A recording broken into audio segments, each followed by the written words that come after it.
welcome to this explainer. Today we're breaking down something truly special, Adrian Newey's ultimate unchained hypercar project, the RB17.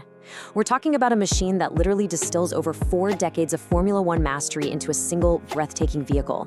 I mean, if you've ever wondered what pure, unadulterated engineering looks like when it's absolutely not held back by strict racing rulebooks, well, you're exactly in the right place. Let's get right into it. So, what actually happens when the greatest designer in modern Formula One is finally taken off the leash? That's the foundational premise of the RB17. It's a track-only hypercar built entirely without those restrictive, stifling regulations of F1. You know, in modern racing, designers are constantly fighting against these massive rulebooks that limit aerodynamics, dictate weight, restrict engine specs. It's endless. But here, Newey was essentially handed a blank sheet of paper and a simple mission: create the absolute ultimate track car. Adrian Newey summed it up perfectly when he said, if you get in half asleep and not focused, it has the potential to bite. But if you get in with that tingle of adrenaline and nervousness, I think that's part of the excitement. That right there completely captures his vision. He isn't building some sterile digital toy. He's building a machine that demands ultimate respect. But man, in return, it delivers an unparalleled sensory thrill. It's meant to evoke that genuine, visceral reaction. You know, that slight nervousness right before you strap in, knowing you're about to command something incredibly potent. Let's look at Section 1, Newey's final Red Bull masterpiece, from F1 staleness to midnight inspiration. You see, after dominating Formula One for so long, Newey actually admitted to feeling a bit stale, kind of like he was running on automatic. But this project, it brought back those midnight bursts of genius. It actually started with a simple concept sketch on a ski trip back in December 2019, simply because there wasn't enough snow. Over the next few years, going from that first formal drawing in January 2021 to V10 development in June 2023, it evolved through intensive simulation. And here's the kicker. Even though Newey officially transitions to Aston Martin in March of 2025, he remains deeply committed to the RB17. He's actively continuing his work through video conferences, emails, and he'll be right there attending the crucial track testing phase in the summer of 2025. Moving on to Section 2, F1 speed for the amateur, the philosophy of accessibility. Now, think about this for a second. How do you make a car capable of Formula One lap times actually manageable for a non-professional driver? We're talking about dealing with forces and speeds that most human bodies just aren't trained to handle. Well, Newey frames the solution using a highly relatable golf handicap analogy. He says it's almost the golf model. You can get the enjoyment of driving it, but also get the enjoyment of the challenge of bettering yourself. Just like a beginner can step onto a golf course and have a great time while slowly improving their handicap, a driver can step into the RB17. You start slow, you rely on the car's built-in grace, and you safely grow your skills right alongside the car's immense potential. So, how exactly does a golf analogy translate to hardcore engineering? Well, it's all about creating a technological safety net. For starters, the RB17 is a 2-seater configuration, meaning you can literally have a professional in-car driving coach sitting right next to you. It also utilizes a fully adjustable active suspension system, a piece of tech completely banned in F1, by the way, which gives the driver incredible stability. Combine that with customizable active aerodynamics and 3 distinct Michelin tire compounds, including a very forgiving standard slick, and you've got a car that lets you build confidence before you ever try pushing those absolute limits. Okay, Section 3, the 15,000 RPM V10 Heart, prioritizing emotion over rules. This is where things get really exciting. Early in development, there was a massive pivot. Originally, to easily hit their 1,000 horsepower target, they planned on using a twin-turbo V8. The problem? Turbos heavily muffle the combustion sound, so they completely changed course to a naturally aspirated 4.5-liter V10, backed up by a 200 horsepower electric motor.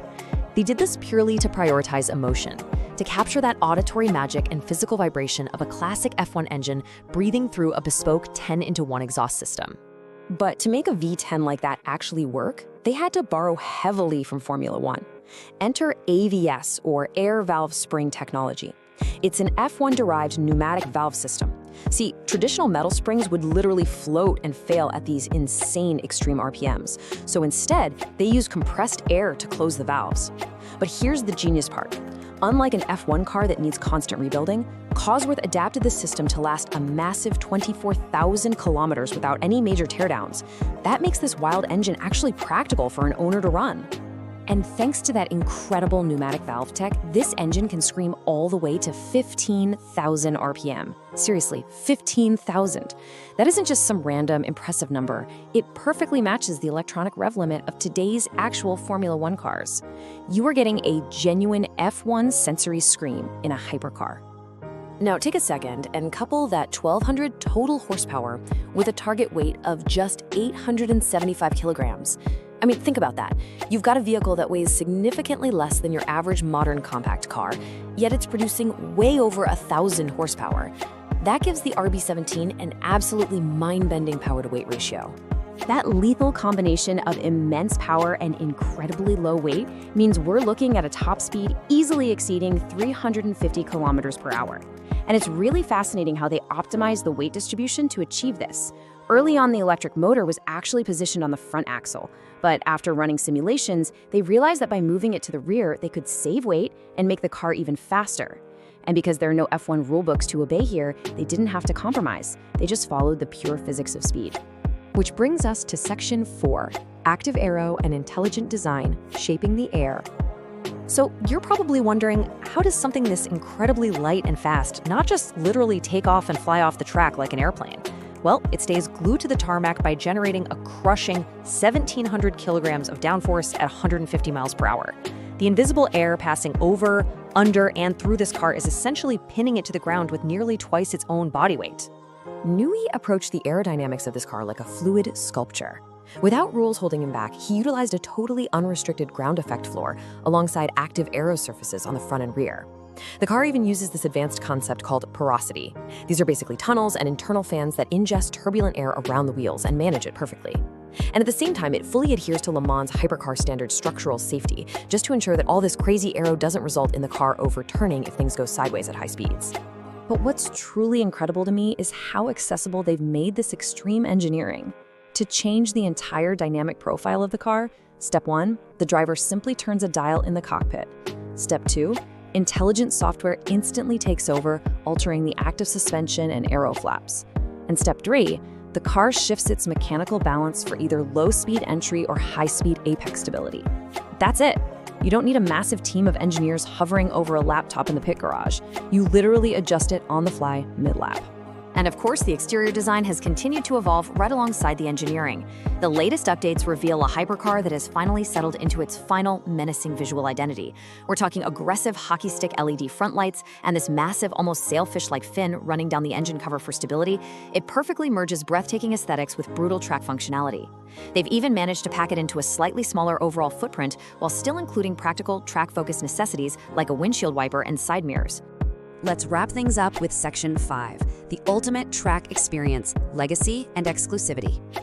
Look, this isn't just a car. It's the absolute culmination of Adrian Newey's legendary 40-year motorsport legacy.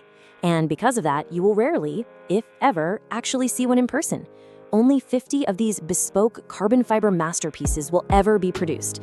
The whole shebang will be meticulously crafted at the Red Bull Advanced Technologies campus in Milton Keynes, with production slated to kick off in 2026. Now, of course, that level of exclusivity comes at a pretty steep price. The £5 million price tag is, well, it's staggering. But it's important to understand what that actually buys. It doesn't just buy the physical car. It buys you into a deeply exclusive ecosystem. That $5 million gets you access to custom track day programs and world-class driver development on some of the most iconic racing circuits across the globe. Which brings us to the end of this explainer. And honestly, it leaves us with a fascinating, almost historical thought. As the entire automotive world rapidly transitions towards silent electric power, is this track-only masterpiece the absolute zenith of internal combustion engineering? Will that soaring 15,000 RPM naturally aspirated scream of the RB17 be remembered as the ultimate peak before the electric era takes over completely? It's definitely a question worth pondering as we wait to watch this masterpiece finally hit the track.